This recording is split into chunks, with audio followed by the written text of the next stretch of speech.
American Assassin is the 11th Rapp novel. I've been living with Mitch Rapp since 1995, while I was still working on my first novel, Term Limits.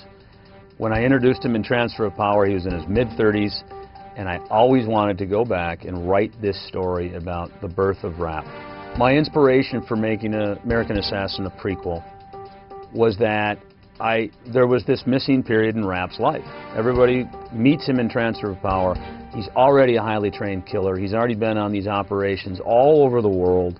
And I thought the reader, at first it started out as me thinking that the reader would really enjoy finding this part out about him. I had no idea that I would enjoy finding all these intimate details out about Rapp. I know the man, of course, I created him. But I didn't know all of these little things about him. I have never walked down that path to explore how he was recruited, how he was trained, his first kill, all of that stuff that is so important in creating the Mitch Rapp character. And I have, of the 12 novels I've written, I had more fun writing this book than any of the previous books.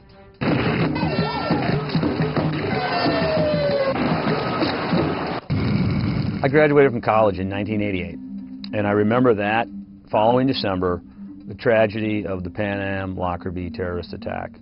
And that Syracuse University was hit particularly hard. 35 students did not make it home for Christmas break that year. And I thought, wow, you know, that campus must be in just shock right now over the loss of those students. Years later, when I started kicking around the idea for Rapp, I thought, who becomes an American assassin?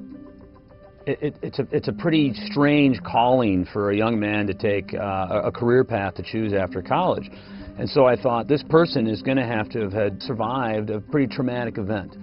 And I went back to Pan Am Lockerbie, and I thought, that's the impetus.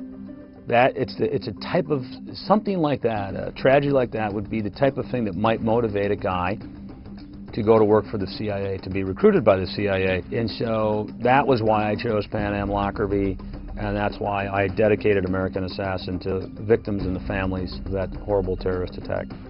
You know, I get asked all the time, you know, do we have Mitch Rapps? We have guys that are like Mitch Rapp. We have a lot of special forces operators, Delta Team, SEAL Force, Rangers, Marine Force Recon, guys like that, who are over in the war zones doing some really nasty stuff.